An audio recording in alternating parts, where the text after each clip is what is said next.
dia kena menjawab 20 soalan dalam sistem Think Quran. So maknanya kalau macam tadi, anda senang kan? Qul a'udzu birabbin, dia kata qul, dia tahu, a'udzu dia tahu, birabb dia tahu. Sebab dia satu ayat.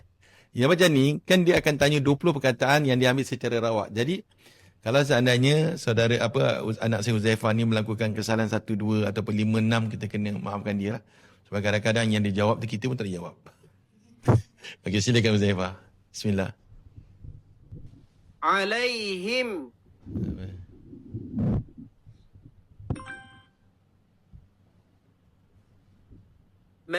مدينين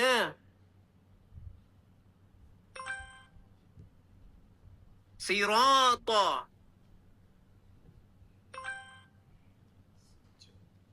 Sejuk. الصراط As-sirata. بمواقع Masin. أجاجا للمقوين Dipatahkan. مخدود زقوم Tenang. ممنوعة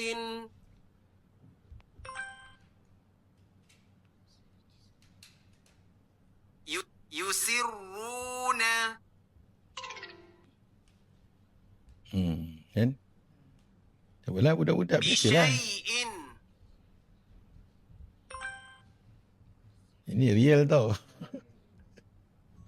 Pasti orang makan. Okey, 13 lah. Terputus. مقطوعة يحمو من الهيم Unta yang kehausan.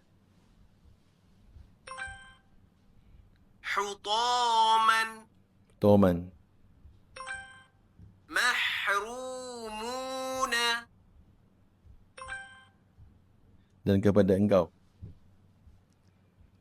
وإياك One more. نحرثون Mahrusuna.